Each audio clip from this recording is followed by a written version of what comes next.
저 김지윤이었습니다. KBS.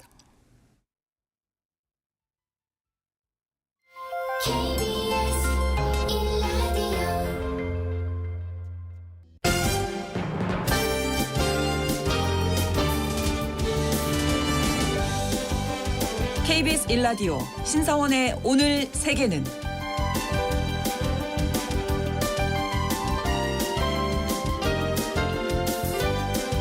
안녕하십니까. 아나운서 신성원입니다. 우크라이나가 러시아 본토에 대한 공격을 감행한 지 15일째로 접어들었습니다.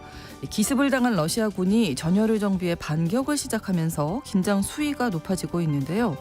우크라이나가 원하는 결말을 얻으려면 쿠르스크에서 완충지대를 확보해야 하지만 아직은 회의적인 반응이 많고, 우크라이나의 이번 작전이 전략적 성공으로 이어질지 아니면 무모한 도박으로 끝날 것인지 갈림길에 접어들었다는 평가도 나오는 상황입니다.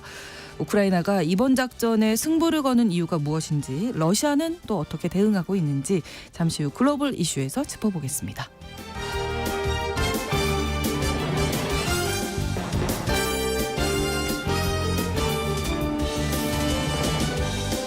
오늘 주목할 국제사회 뉴스는 헤드라인 뉴스와 키워드로 정리해드립니다. 통신원 취재 수첩 폴란드 소식 준비하고 있는데요. 폴란드와 체코, 독일 국경을 흐르는 오데르강에 또다시 환경 위기가 닥쳤다고 합니다. 2년 전에도 원인을 알 수 없는 물고기 집단 폐사가 발생했었는데 아직 근본적인 원인이 해결되지 않아서 피해가 반복되고 있다고 하네요. 자세한 소식은 통신원 연결해서 전해드립니다. 8월 20일 화요일 KBS 1라디오 신성원의 오늘 세계는 시작합니다.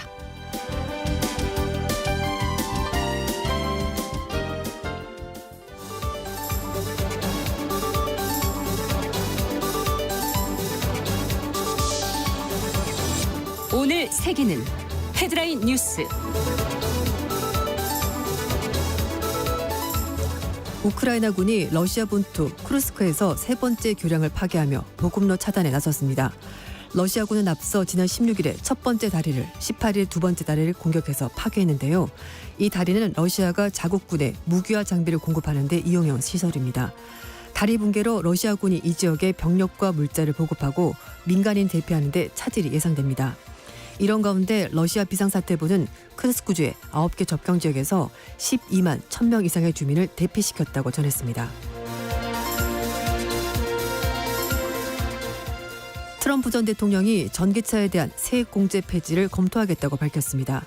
미국 공화당 대선 후보인 트럼프 전 대통령이 재집권 땐 전기차 구매 시 제공하는 $7,500, 우리 돈으로 1,000만 원의 세액공제 혜택의 폐지를 검토하겠다고 밝혔습니다. 미국에서 전기차 세액공제 혜택이 폐지될 경우 안 그래도 부진한 전기차 판매 직격탄이 될 것으로 보이는데요. 로이터 통신은 트럼프 전 대통령이 백악관 재입성 시 재무부에 전기차 세액공제 관련 규정을 뒤집는 조치를 취하거나 미국 의회에 폐지를 요청할 수 있다고 전했습니다. 트럼프 후보는 또한 GM, 포드, 스텔란티스와 다른 자동차 업체들이 멕시코에서 만든 자동차를 미국 소비자에 수출할 것을 제한하기 위해서 새로운 관세를 부과하겠다고도 말했습니다. 이스라엘 수도 텔아비브에서 배낭 폭발 사건이 발생했습니다. 현지 시각으로 18일 밤 텔아비브의 한 유대교 회당 근처에서 50대 남성이 메고 있던 배낭이 폭발해 이 남성이 그 자리에서 사망했으며, 현장을 지나던 30대 남성이 폭탄 파편에 맞아 중상을 입고 인근 병원으로 이송됐습니다. 이번 사건은 토니 블링컨 미 국무장관이 가자지구 전쟁 휴전 합의를 촉구하러 이스라엘 방문한 날 발생했습니다. 팔레스타인 무장정파인 하마스는 사건 발생 몇 시간 후 성명을 통해서 이슬라믹 지하드와 함께 순교 작전을 실시했다면서 배후를 자처했습니다. 하마스와 함께 활동하는 이슬라믹 지하드는 팔레스타인 무장 세력입니다. 국제 금값이 온스당 $2,500 넘어서면서 금괴 한 개당 가격이 $1,000,000, 돈으로 13억 3,500만을 넘었습니다. 현지 시각으로 19일 온스당 금값이 $2,501에 거래돼 표준 금괴 한 개 가격이 처음으로 $1,000,000를 넘었습니다. 금괴는 350온스에서 430온스까지 다양하지만 표준 금괴는 보통 400온스로 제작됩니다. 국제 금값은 미국의 연방준비제도의 9월 금리 인하 기대감이 높은 국제 금값은 미국 연방준비제도의 9월 금리 인하 기대감으로 높은 가격으로 거래되고 있는데요. 금은 안전자산으로서 투자들의 관심을 계속 끌고 있습니다.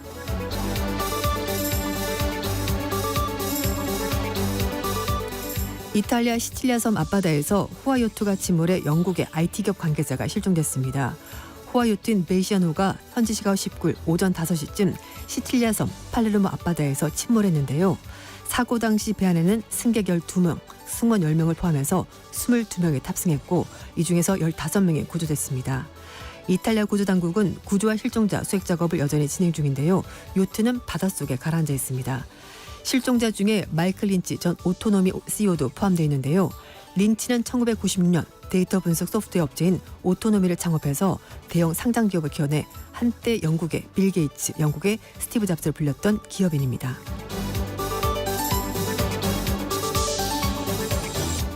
오늘의 헤드라인 뉴스 외신캐스터 조윤주 씨가 전해주셨습니다. 이번에는 키워드로 정리한 국제사회 소식을 함께 살펴보겠습니다. 첫 번째 키워드 위험한 치킨 게임. 네. 우크라이나와 러시아가 각자 상대방 영토를 점령하면서 지금 이렇게 치킨 게임을 벌이고 있는 건데요. 네. 우크라이나는 러시아 영토인 크루스크주에 있는 교량을 세 번째까지 폭파하면서 러시아의 보급로 차단에 나서고 있습니다. 러시아군은 크루스크에서 정착촌 80개 이상을 점령했다고 주장하고 있는데 여기에 맞서서 러시아는 우크라이나 동부에 있는 도네츠크주에 있는 전략적 요충지를 점령했다고 주장을 하고 있습니다. 네.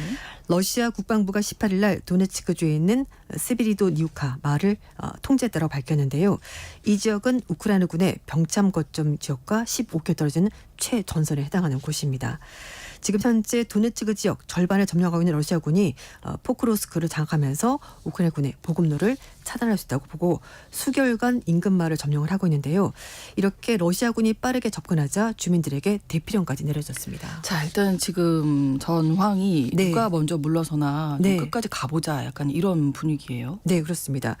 보통 이제 열차 두 대가 서로 이렇게 마주보고 달리면서 한쪽이 누가 먼저 피하나 이제 이걸 치킨 게임이라고 이제 그렇게 부르는 네, 건데 양보할 사람이 전혀 없는 거죠. 네, 이제 끝까지 가보는 겁니다. 누가 먼저 비키나. 그래서 미국의 정치 전문 매체 더 힐도 우크라이나의 이 러시아에 대한 장기간 침공 때문에 분쟁이 점점 확대되고 있고 여기에다가 다른 나라들까지 들어오면서 잠재적으로 치명적인 글로벌 대결로 이어질 수 있고 결국 이게 굉장히 위험한 치킨 게임이 되고 있다고 분석을 했습니다. 이런 가운데 젤렌스키 대통령이 이번 러시아 본토 침공에 대해서 입장을 밝혔는데요.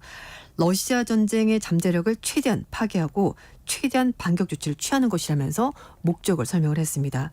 그러면서 여기에는 침략자 영토의 완충지대를 만드는 것이고 크루스크 지역에서 작전이 포함되는 거다라고 설명했습니다. 네. 그런데 이 완충지대라는 단어는 러시아가 자국 민간인을 보호한 명분으로 국경 근처에 있는 우크라이나 영토 공격할 때 주로 사용했던 말인데 우크라이나 똑같이 눈에는 눈, 얘는 이 이렇게 나가겠다는 겁니다. 어쨌든 젤렌스키 대통령이 러시아 본토 작전에 대해서 목적이 무엇인지 처음으로 밝힌 건데 이전에는 크루스크와 인접한 우크라이나의 수미 지역을 러시아가 지속적으로 공격을 해서 방어하는 차원에서 공격한 거라고 했는데 네. 이제는 확실하게 완충지대가 필요해서 공격한 거다라고 분명히 밝혔습니다. 네, 이 부분 더 자세한 내용 잠시 후에 글로벌 이슈에서 또 분석을 해드리겠습니다. 두 번째 키워드인데요. 마지막이 될 기회. 예. 네. 좋은 의미에서 마지막이 됐으면 좋겠습니다. 이걸로 이제 좀 휴전이 성사가 됐으면 좋겠는데요. 네. 중동 지역 확전을 막을 카드인 가자지구 휴전 협상이 어떻게 마무리될지 국제사회 관심이 집중이 되고 있습니다. 이번 주 협상이 재개된다고 하긴 합니다만 지금 이스라엘 수도에서 배낭 폭탄 테러가 있었으니까 그렇죠. 이것 때문에 또 혹시 뭔가 좀 불씨가 꺼지는 것 아니냐 이런 우려도 나오고 있는데요.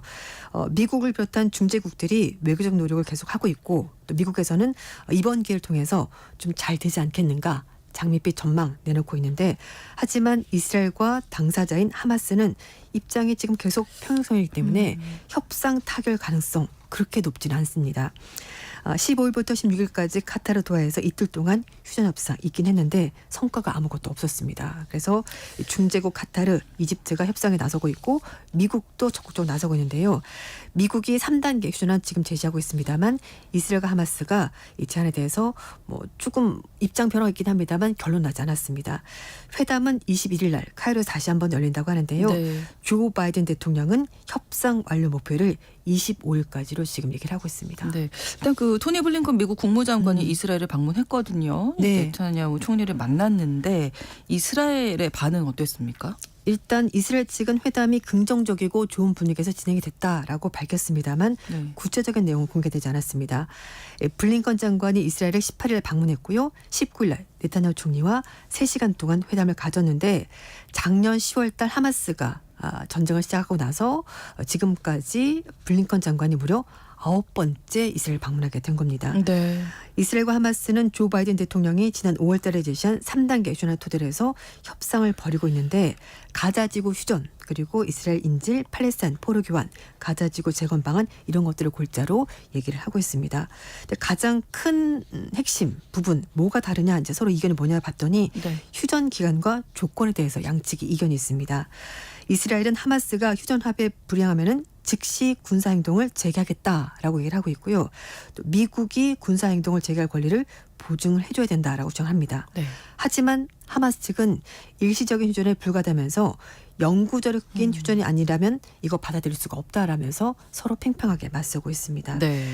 이외에도 이스라엘은 가자지구와 이집트 사이 국경지대 군을 주둔시키는 문제 그리고 인질과 포로를 교환하는데 몇 대 몇의 비율로 교환할 건가 이것도 서로 얘기가 좀 잘 안 되고 있는데요.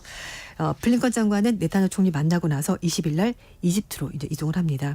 이번 휴전에서 가장 중요한 것이 가자지구 휴전 타결이 중동 지역의 확전을 막을 수 있느냐라는 유일한 방법이기 때문에 굉장히 중요한 순간이 될 것 같습니다. 그렇습니다. 그리고 또 한 사람 바이든 대통령이 그 누구보다도 휴전 타결을 간절히 바라고 있습니다. 네. 이제 사실 바이든 대통령이 이제 이번 임기를 끝으로 미국 대통령에서 물러나게 되는 건데 자신의 임기 동안에 전쟁이 벌어졌고 그 그렇죠. 중간에 수많은 시도를 했습니다만 아직 전쟁이 끝나지 않았기 때문에 11월 대선 전에 중동의 긴장을 정리하면서 자신의 임기를 마무리하고 그걸 성과로 남기길 원하는데요. 이게 잘 될 수 있을지 좀 지켜봐야 될 것 같습니다. 그렇습니다. 네. 자, 세 번째 키워드는 역사를 당신 손에 넘겨드립니다. 네요. 네. 역시 이제 바이든 대통령 네. 얘기인데요. 민주당 전당대회가 시카고에서 열리게 되는데요. 네. 바이든 대통령이 전당대 첫날 연설을 합니다. 네. 대선 후보에서 어제 물론 시작을 했죠. 현재 네. 시간 19일이니까요. 네. 네, 맞습니다. 그래서 이 바이든 대통령이 연설 마치고 나서 가족과 휴가를 떠난다고 하는데요. 네. 사실상 전당대회를 통해서 자신의 정치 여정의 어떤 종지부 이제 마지막 고별 인사를 하는 걸로 보입니다. 바이든 대통령이 부인인 질 바이든 여사와 이제 가족들과 함께 무대에 올라서 50년간의 정치 인생을 매듭짓는 의미 있는 시간을 가질 것으로 보인다고 미국 언론들이 보도했는데요. 네. 반세기 동안 정치를 했습니다. 정말 오랜 기간이었는데요. 민주당 전당대회 중에서 단 한 차례만 제외하고 모두 참석한 민주당의 산 증인입니다. 이날 바이든 대통령 연설을 통해서 이 코로나19 대유행 그리고 정책 변화의 어려운 시기를 다 넘기고 지난 4년 동안 임기를 돌아보는 그런 자리가 될 것으로 보이고요. 그리고 대통령 후보로 지명한 카밀라 해리스 그리고 팀 월즈 부통령 후보에게 좀 더 힘을 실어주면서 마무리할 것 같습니다. 네. 이번 유나이티드 센터 전당대회장에 계단에는 바이든 대통령의 재선 도전을 포기하는 그 결정을 하면서 연설에 나섰던 문구가 나오는데요. 네. 역사는 당신의 손에 있다라는 문구가 새겨졌다고 합니다. 그러니까 이제 바통을 해리스 넘긴다. 부통령에게 넘기게 되는 겁니다. 네. 이렇게 이제 중도 하차 의사를 밝히면서 새로운 세대에게 이 횃불을 넘겨주는 것이 대통령으로서 최선의 결정이다라고 그렇게 말했고요. 그러면서 해리스 부통령에 대해서 역사와 권력은 당신의 손에 있습니다. 이런 말을 했었습니다. 네. 자, 다음 키워드입니다. 12년 전 악몽이 되살아났다. 네. 인도에서 지난 9일 날 그 콜카타 소재에 있는 국립병원에서 한 여성 수련이가 성폭행을 당한 뒤에 살해당하는 끔찍한 사건이 있었습니다. 네. 용의자는 병원에서 안면을 금하던 남성이었는데요. 이 용의자는 현재 경찰에 체포가 됐고 유가족들은 집단 성폭행 가능성을 제기하면서 지금 철저한 조사를 요구하고 있고요. 의사들도 제대로 된 수사 해달라 이렇게 요구를 하고 있습니다. 네. 사건이 발생하고 나서 일부 수련인들이 비응급 의료 서비스를 거부하면서 강력하게 지금 항의를 하고 있는데 인도 의사협회는 현지 시각 18일 오전 6시로 24시간 의사파업을 종료했고요. 나렌드라 모디 총리에게 병원 직원들이 공항 또 유산 보안 절차로 보호를 받을 수 있도록 정부가 직접 나서달라 이렇게 요청을 했습니다. 공항 수준의 어떤 보완을 네, 해달라 이런 맞습니다. 얘기군요. 네. 이 파워프의 병원들은 정상 운영을 하고 있습니다만 수련이들은 비응급 의료 서비스를 제공할 수가 없다라면서 거부 의사를 밝히고 있습니다. 근데 인도에서는요 이렇게 의사들이 환자 가족으로부터 폭행당한 사례가 빈번하다고 합니다. 의사협회 측에 따르면 병원에서 폭행당한 경험이 있는 의사가 조사를 해봤더니 75%라고 합니다. 이 정도로 보안이 굉장히 열악한데요. 의사들은 이번 시위에서 직장 내 폭력으로부터 보호할 수 있는 특별법 제정도 해달라 이렇게 요구를 하고 있습니다. 왜 12년 전 악몽이 되살아난 거라면은 네. 2012년 12월 달에 수도 뉴델리 시내버스에서 집단 성폭행 살해 사건이 있었는데요. 그때 인도 여성이 집단으로 성폭행 당하면서 결국 목숨을 잃는 끔찍한 사건이 있었는데 네, 네. 그때와 비슷한 사건이 또 발생하면서 사람들이 악몽이 되살아났다 이렇게 말을 하는 겁니다. 네, 절단 대책이 좀 있어야 되겠네요. 네. 반복되지 않도록. 네. 다음 키워드입니다. 동해와 동쪽 바다. 네. 일본에서 한국계 민족학교인 교토국제교가 여름 고시원을 불리는 일본 전국 고교 야구 선수권 대회에서 3년 만에 4강 진출에 성공했습니다. 네. 교토국제고가 승리하면서 이제 한국어 교가가 일본 전역에 방송을 통해 송출이 됐는데요. 네. 그런데 이 교가 가사에 나오는 고유명사 동해가 자막에는 동쪽의 바다로 잘못 번역이 된 겁니다. 잘못 번역을 한 건지 의도적으로 번역을 한 건지 물론 확인하기 힘들긴 합니다만 어쨌든 동해가 동쪽 바다라고 표기가 된 겁니다. 네. 교토국제교가 지난 19일 효건에서 있었던 한신 고시엔 구장에서 열렸었던 이제 그 본선 8강 진출해서 나라현 대표인 지벤 고교를 4대 0으로 이기면서 4강 진출에 성공했습니다. 1915년 시작된 경기고요. 올해로 106회째를 받았는데 일본의 대표적인 고교 야구 대회이고요. 그렇죠. 현재 고등학교 선수들에게는 꿈의 경기로 통한다고 합니다. 네. 일본 전역에 있는 3,957개 학교 가운데 지역 예선 거쳐서 단 49개 학교만 본선에 진출한다고 하니까 정말 경쟁이 치열한 그런 대회입니다. 네. 고시원에서 처음 경기를 하면은 이제 그때 한 번 그리고 이제 승리하고 나면은 한 번 더 교가를 틀어주는데요.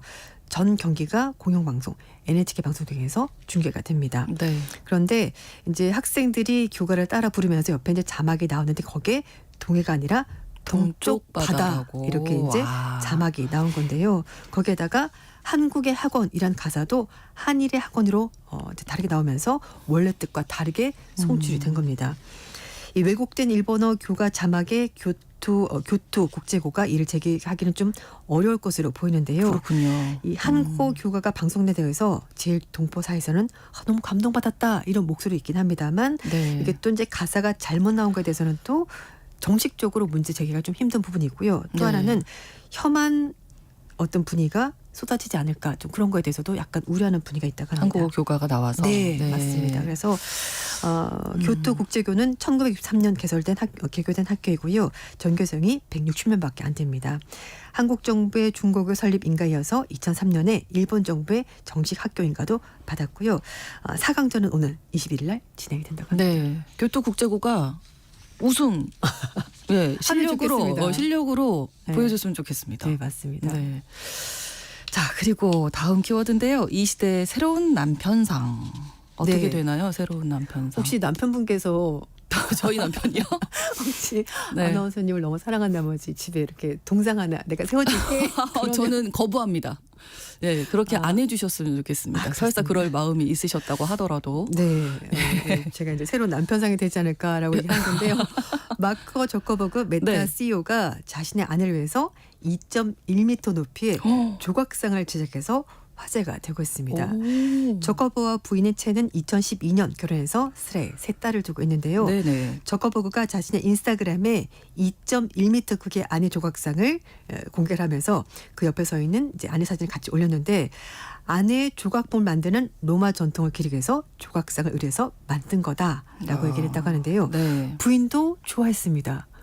그래요? 네, 좋아했어요. 저랑은 다른 결을 가지신 분이시군요. 네. 아니, 좋아할 수도 있죠. 네. 이게 어떤 의미가 있는 행위니까. 네, 그래서 네. 아내 프리실라 첸이 내가 많을수록 더 좋지 않아? 라는 댓글과 함께 아. 하트 이모티콘 달아서 애정을 과시했다고 하는데요. 네. 고대 로마 조각상은 종종 사랑하는 사람을 기리거나 중요한 친척과 또 의미 있는 연관성을 나타내기 위해서 이렇게 조각상을 만드는 전통이 예전에 있었다고 합니다. 네. 그래서 이 조각상 만들기 위해서 세계적인 조각가 다니엘 아샴에게 부탁해서 만든 작품이라고 하는데요. 네. 전반적으로 푸른색을 띠고 있고 그리고 조각상은 은색옷이 이렇게 흐르듯이 감싸는 모양이라고 하는데요. 저도 이거 뉴스에서 봤거든요, 인터넷으로. 네, 생각보다 좀 크기가 커요, 네, 2.2m니까. 크게 크고 조금 그냥 조각상이 아니어서 네. 푸른색이니까. 그렇죠. 그래서 사람들이 아바타인가? 네, 맞아요. 약간 이렇게 네. 온라인상에 얘기를 하고 있다고 하는데요. 하지만 네. 누리꾼들은 이런 얘기합니다. 전 세계 남편들이 떨고 있지 않을까? 왜요? 이 정도는 보여줘야 날 사랑을 사랑하는 거 아니야? 표시하는 거다. 그리고 또 어떤 누리꾼은 조각상을 만들어주는 남자를 만나야 되겠다. 이렇게 말하는 사람도 있다고 하는데 저도 부담스러울 것 같습니다. 저는 굳이 조각상까지는 그거 말고 다른 선물 주셨으면 오. 좋겠네요. 다른 선물로 그렇죠. 보여주시면 더 감사하겠습니다. 그리고 또 선물은 상대방이 좀 좋아해. 그렇죠. 좋은 건데 좋아하는 어쨌든 걸로. 부인이 좋아한다고 다행이긴 한데요. 네, 미리 물어보고 그렇습니다. 조각상 어때? 예, 저는 다른 선물이라는 거 이 방송 들었으면 좋겠네요. 네. 예, 오늘의 헤드라인 뉴스와 키워드 외신캐스터 조윤주 씨와 함께했습니다. 고맙습니다. 네, 감사합니다. KBS 1라디오 신성원의 오늘 세계는 1부 마무리하겠습니다. 11시 30분부터 일부 지역에서 해당 지역 방송 보내드립니다. 노래는 윌드 파워의 Baby I Love Your Way 함께 듣겠습니다.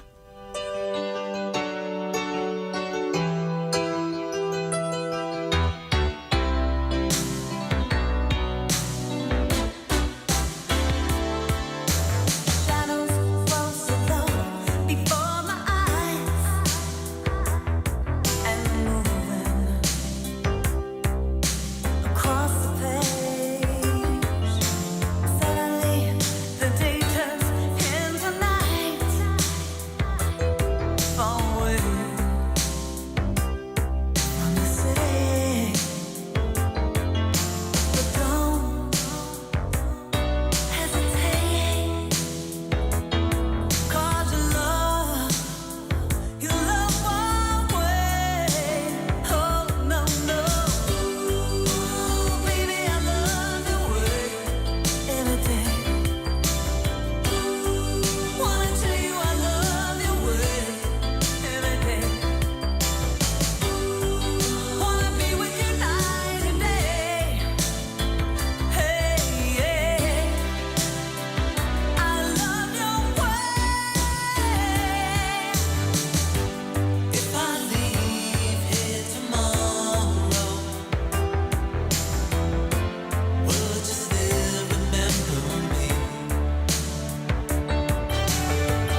지금 시각은 11시 30분입니다. KBS Ladies and gentlemen. 국제사회의 다양한 뉴스를 한눈에 KBS 1라디오 신성원의 오늘 세계는 세계를 바로 보는 최소한의 투자입니다.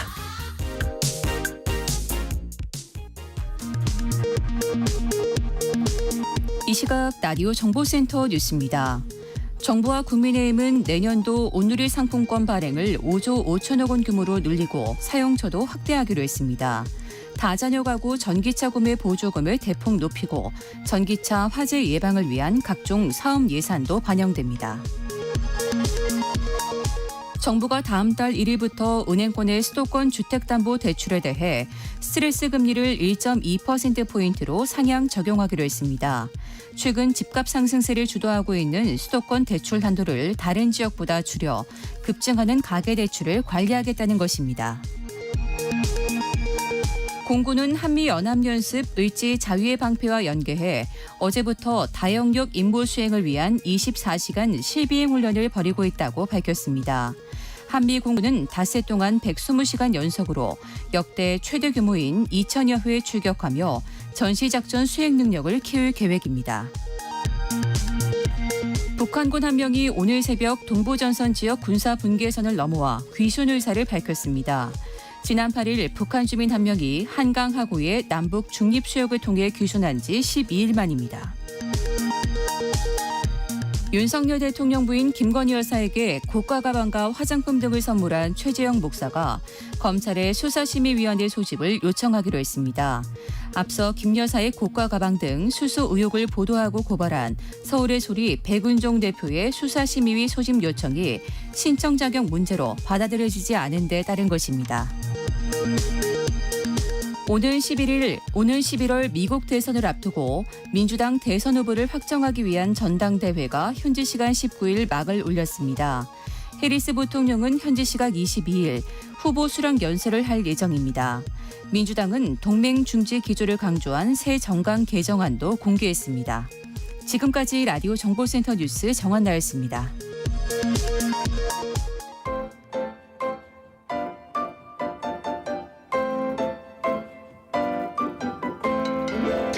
통신원 취재 수첩.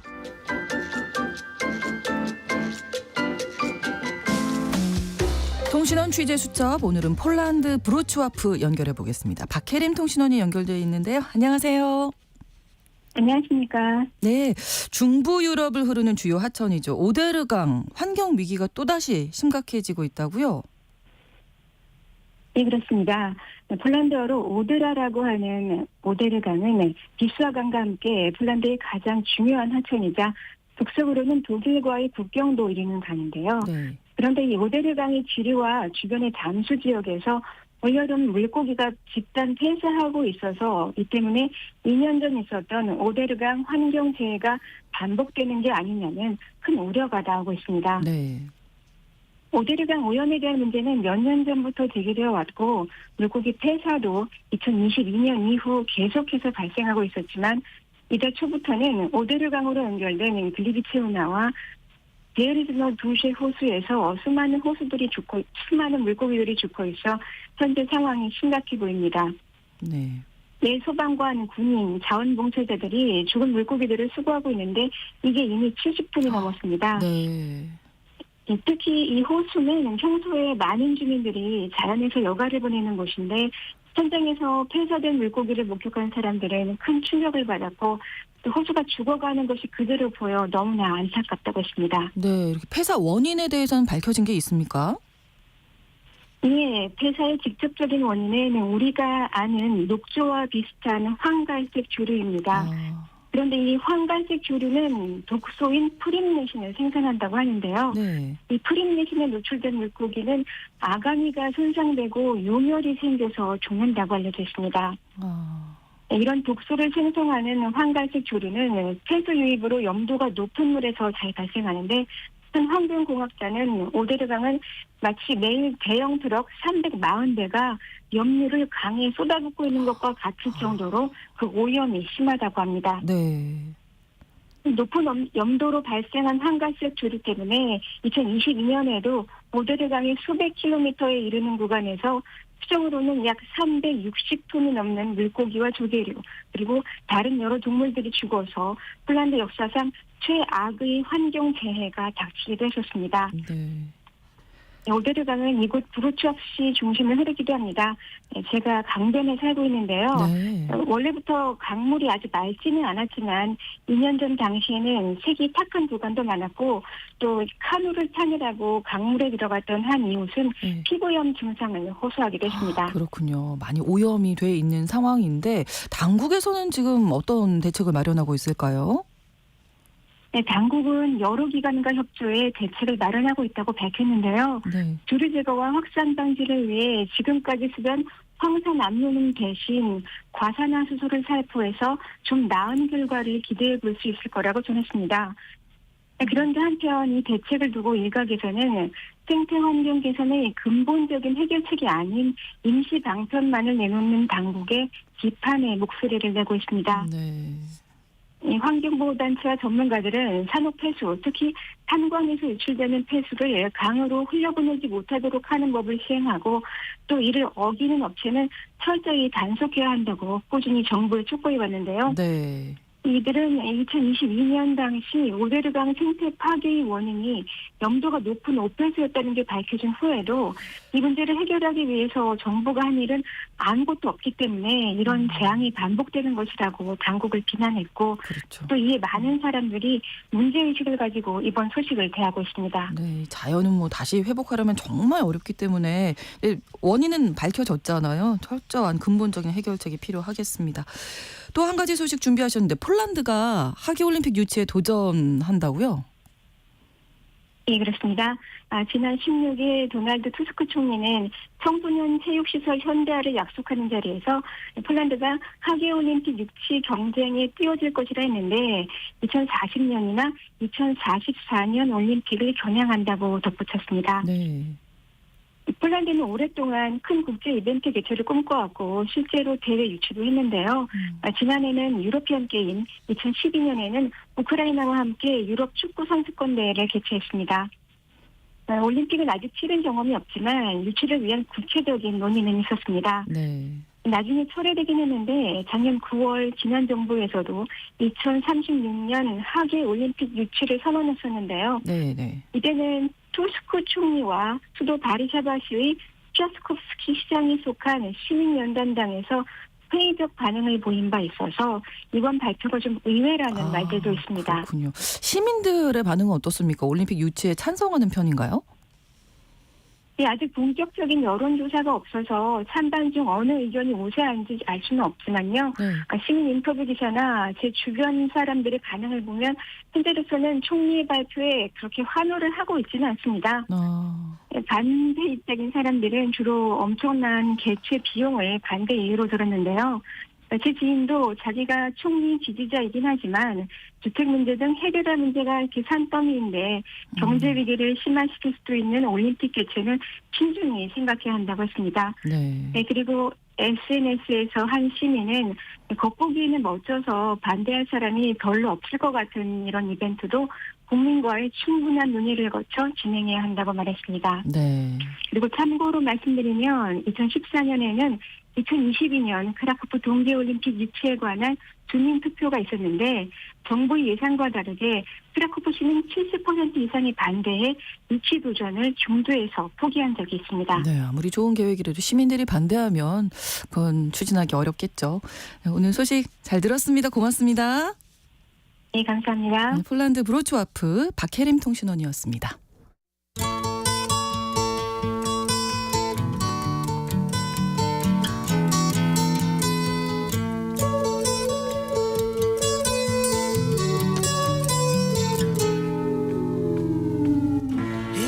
우크라이나가 러시아 본토 쿠르스크를 공격해서 러시아와 공방을 벌이고 있습니다. 우크라이나가 전쟁 발발 이후에 이렇게 러시아 영내를 본격적으로 침공한 것은 처음인데요. 이번 결정을 두고 전쟁의 양상을 바꾸려는 과감한 한 수다 이런 의견도 있고 또 무모한 도박이다 이런 엇갈린 평가가 나오고 있죠. 2주째로 접어든 우크라이나의 러시아 영내 침공 상황 그리고 전술적 평가에 대해서 자세히 살펴보겠습니다. 오늘도 한겨레 신문 정의길 선임 기자와 함께하겠습니다. 어서 오세요. 안녕하세요. 자, 지금 현재 상황부터 먼저 좀 정리해 주실까요? 6일부터 침공이 시작됐습니다. 네. 2주째고요. 가장 최근에 우크라이나 총사령부 발표 15일에 있었습니다. 네.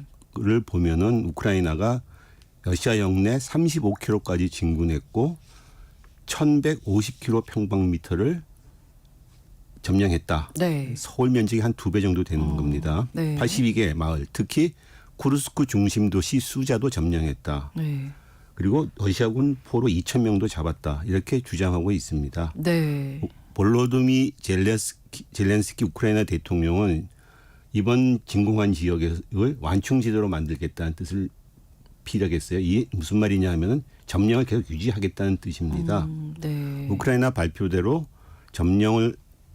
이 점령 지역들을 계속 유지한다면은 향후 전황이나 협상에서 중요한 변수가 될 수 있을 것 같습니다. 그렇죠. 그런데 조금 다른 얘기도 있어서 러시아에서 발표하는 거는 완전 정반대던데요.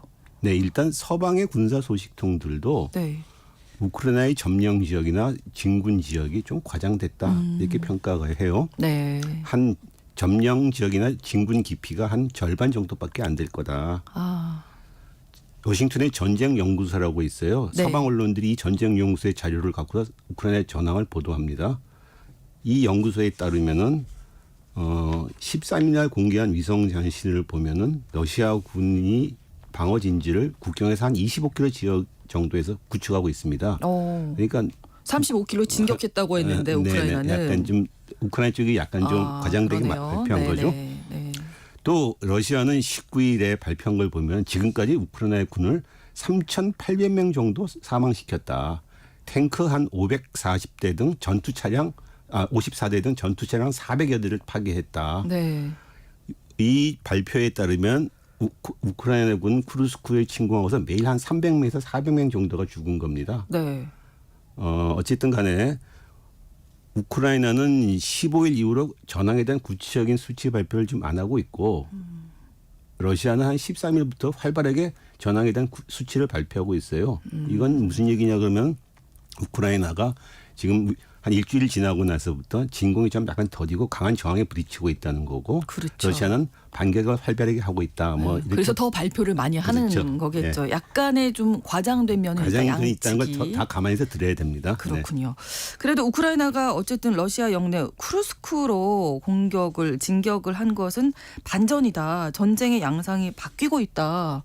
이런 얘기도 나왔었죠. 저는 우크라이나의 이 러시아 영내 진공을 보면서 작별 그런 생각이 좀 떠올랐어요. 네. 아이들이 모래장난할 적에 네. 두꺼봐 헌집 짓기 새집 따오 이런 동요를 부르잖아요. 네.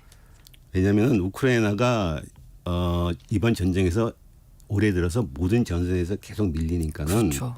기존 전선보다는 러시아 영내 새로운 전선을 만들어서 점령지를 확보하는 것이 아니냐. 이런 생각이 들어요. 네. 그래서 그 동료를 이 상황에 대입하면 두꺼봐 내 땅 더 줄 테니 너 땅 다오 이렇게 되는 거 아닌가 그런 생각이 좀 듭니다. 그러면 일정 부분 내 땅을 좀 포기하고서라도 다른 땅을 더 차지하겠다. 뭐 이렇게 해석해야 되나요? 그렇죠. 병력과 자원이 열세입니다. 많이 우크라이나가. 열세였죠. 많이 사실. 열세입니다. 네. 근데 러시아 영토를 진공한다면 그에 필요한 병력과 자원이 어디서 나오는 거겠습니까? 기존 전선에 있던 병력과 자원을 뺄 수밖에 없는 거죠. 그럼 당연히 기존 전선에 영향을 받을 수밖에 없습니다. 네. 서방 언론에서도 이번 우크라이나의 쿠르스크 진공 이후 도네츠크 등 다른 우크라이나의 전선에서 러시아군의 진공이 오히려 더 활발해지고 있다.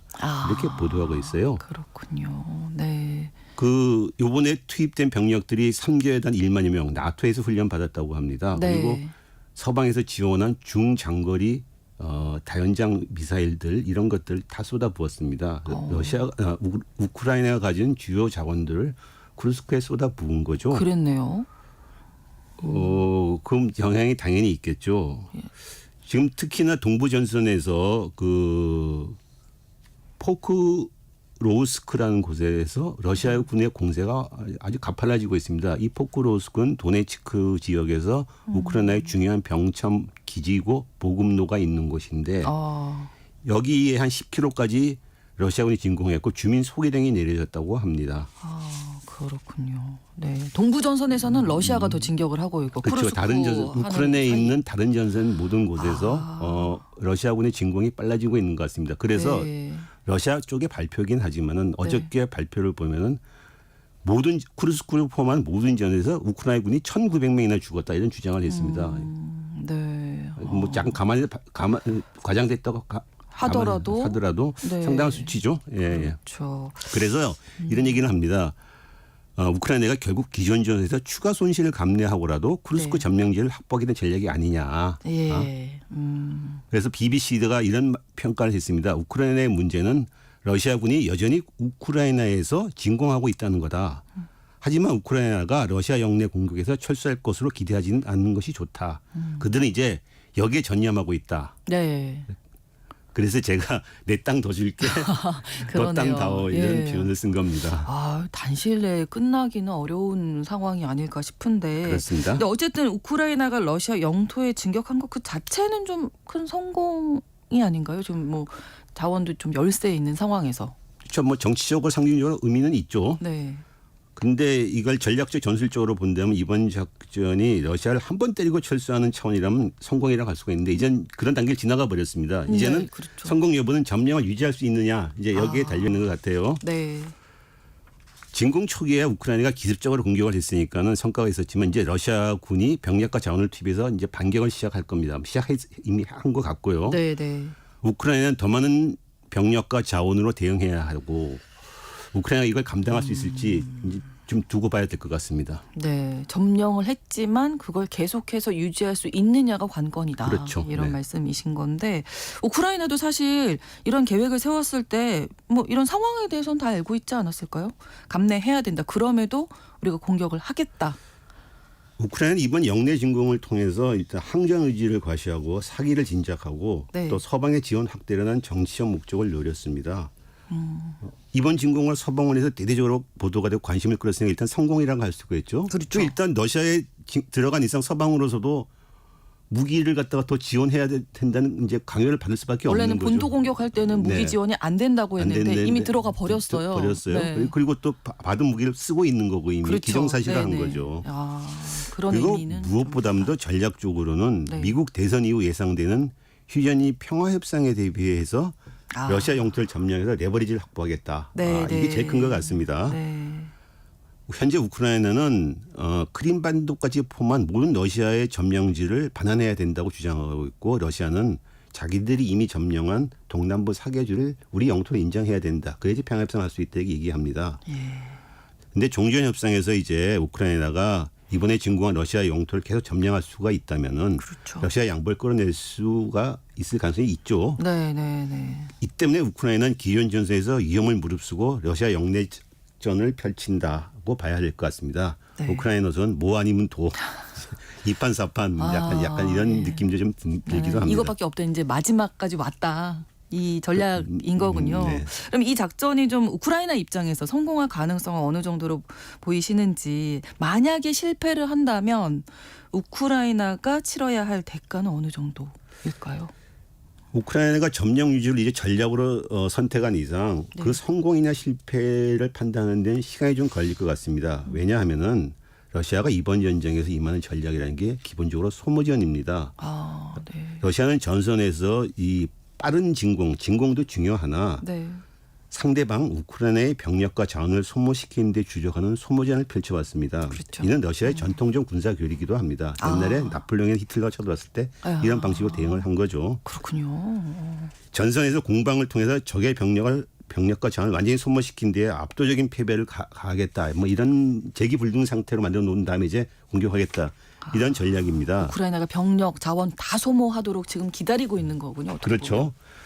그러니까 러시아에서는 일단 자기네 영내에 진공한 이상 네. 그리고 우크라이나가 또 점령을 유지하겠다고 한다면은 최대한 비용과 대가를 치르게 하려고 할 겁니다. 네. 즉 우크라이나에게 병력과 자원 소모를 강요하는 거죠. 반면 우크라이나는 이번 전쟁에서는 기동전 전략 이건 서방의 군사교리인데 네. 즉 기갑부대나 화력 등을 동원해서 네. 일거에 집중해서 일거의 전선을 빠르게 돌파해서 적을 물리치는 방식을 채택하고 있습니다. 네. 우크라이나는 전쟁 첫 해에 그 하루키우 지역 이런 방식으로 다시 탈환했고 그래서 네. 성과를 올렸습니다. 네. 네. 우크라이나 이번에도 브루스크에서 이런 기동전을 통해 가지고 진공했고 이제 뭐 30km인지 20km까지 이제 점령을 유지하겠다고 하고 있습니다. 네. 근데 문제는 이 점령을 유지하려면 이들 기동전을 통해서 이제 적의 전선을 돌파한 다음에는 네. 유지하려면 공군력, 제공권이 있어야 뒷받침돼야 됩니다. 그렇죠. 근데 러시아가 지금 제공권에서 압도적으로 우세합니다. 네. 그래서 쿠르스크에서 진공한 우크라이나는 앞으로 러시아의 소모전, 거기에 대해서 러시아의 공군력에 직면할 겁니다. 네. 우크라이나가 이 러시아의 공군력과 소모전에 말려서 병력과 자원을 소모하다가 결국 물러나게 되고 그렇게 네. 되면 다른 전선에도 악영향이 있겠죠. 그렇죠. 반면에 러시아 이제 어쨌든 간에 쿠르스크에서 점령을 유지한다고 한다면은 네. 기존 전선에서 피해나 이런 것도 아마 상쇄시킬 수 있을 것이라고 저는 봅니다. 그렇군요. 아무튼 이 우크라이나 전쟁 상황이 참 복잡하네요. 예, 여러 가지 작전들이 지금 있어서. 근데 네네. 이제 서방에서 뭐 제재가 있잖아요, 러시아에. 그럼에도 불구하고 지금 러시아는 사실 건재한 모습이거든요. 그렇습니다. 전쟁이 나면 전쟁 당사자들이 이제 자신의 성과는 부풀리고 손실은 축소하는 그렇죠. 이런 프로파간다를 많이 펼칩니다. 네. 뭐 러시아나 우크라이나도 마찬가지죠. 그런데 우리에게 전해지는 이 우크라이나 전쟁과 전황 소식은 주로 서방과 우크라이나 쪽에서 나오는 겁니다. 그렇죠. 예를 들어서 신문을 보면 전쟁 사진들을 자세히 보시면 네. 전부 다 우크라이나 전선 쪽에서 찍은 사진들입니다. 네. 러시아 쪽에서 찍은 사진은 없어요. 그렇기 때문에 우리가 이 전쟁의 객관적인 실체를 파악하는 데서 좀 어려움을 겪고 있습니다. 그런데 여태까지 진행된 걸 보면은 네. 우크라이나 전쟁은 전쟁이 발발한 2022년에 좀 공방을 펼치다가 그해 11월부터는 사실상 러시아가 점령지 구축기로 들어간 상황입니다. 그렇죠. 그때부터 러시아가 점령한 동남부 지역에 참호든 방어선을 구축하고서 버티고 있고 네. 우크라이나가 서방의 지원을 얻고서 2020 작년 6월부터 반격을 한다 그랬는데 아무 성과가 없었습니다. 오히려 러시아가 올해 초부터 재반격에 들어가서 그렇겠죠. 점령지를 네. 확대하면서 완충지대를 만들고 있는 겁니다. 네, 그게 어떻게 보면 소모전인 그렇죠. 거고요. 소모전이죠. 우크라이나 입장에서는 네. 우크라이나 입장에서 이제 거기서 계속 말려들고 있는 이제 크게 보면 말려들고 있었던 거죠. 네. 러시아가 이렇게 건재한 것도 따지고 보면 서방의 제재가 오히려 러시아로 하여금 중국이나 다른 나라와 교역을 확대하게 하고 네. 서방의 경제 체제, 달러 교역 이런 것도 피해버리고 하면서 러시아가 새로운 활로를 개척하게 만들게 된 거죠. 네. 오히려 제재를 가한 쪽이 피해를 보고 그러니까요. 제재를 받은 쪽이 새로운 활로를 쳐는 이제 제재의 역설이라고 할 수가 있겠습니다. 네. 그래서 우리가 이 전쟁이 벌어지게 되면은 항상 당사자들이 전하는 프로파간다 또 자기랑 친한 쪽에서 발표하는 전황 이런 것만 갖고서 전쟁을 바라보는데 그렇죠. 그렇게 하다 보면 전쟁의 결과를 좀 오도할 수 있고 전쟁을 또 악화시킬 수 있는 경향이 저는 있는 것 같아요. 네, 객관적으로 보는 게 중요하겠습니다. 그래서 우크라이나가 협상을 통해서 종전으로 간다고 한다면은 네. 한쪽 당사자의 얘기만 듣지 말고 좀 전쟁의 객관적인 현실에 대해서 우리가 좀 바라보고 그래야지만 서로가 그걸 현실을 인정해야지만은 네. 협상도 할 수 있는 거고 종전으로 가는 길이 열리지 않겠나 저는 그렇게 생각합니다. 그렇습니다. 저희 청취자 한 분이 질문을 주셨어요. 휴대전화 뒷번호 4938번으로 이제 네. 들으시다가 이렇게 우크라이나가 러시아 다른 영토를 아무리 점령을 해도 크림반도가 가지고 있는 가치를 넘지는 못할 것 같은데 과연 이게 수복을 할 수 있을지 이런 크림반도를 네, 크림반도는 저는 현실적으로 수복하기 불가능할 거라고 봅니다. 네. 이미 크림반도 2014년에 러시아가 점령을 했고 네. 크림반도의 주민 90%는 러시아계 주민들입니다. 당시에 2014년에 러시아계 주민들이 거의 자발적으로 러시아고 쪽으로 갔군요. 갔다고 볼 수 있습니다. 그렇군요. 물론 러시아가 거기서 특수 공수부대를 투입해서 네. 그 우크라이나 분리 독립을 도와주긴 했지만은 네. 그때 그 러시아계 주민 90%가 압도적으로 러시아 쪽으로 가겠다고 선언을 한 상태입니다. 그렇군요. 그래서 저는 뭐 크림반도가 현실적으로 우크라이나로 다시 기속되는 거의 불가능하다고 생각합니다. 네, 어쨌든 이번 이 우크라이나가 러시아 영토를 침공한 데에는 이제 앞으로 유지를 할 수 있을 것이냐 이 부분을 저희가 중심적으로 잘 지켜봐야 되겠습니다. 글로벌 이슈 한겨레 신문 정혜길 선임 기자와 오늘 함께했습니다. 오늘도 고맙습니다. 감사합니다. 브라더스 4의 Where Have All the Flowers Gone 전해드리면서 KBS 1라디오 신성원의 오늘 세계는 마무리하겠습니다. 내일 오전 11시 5분에 다시 뵙겠습니다. 고맙습니다.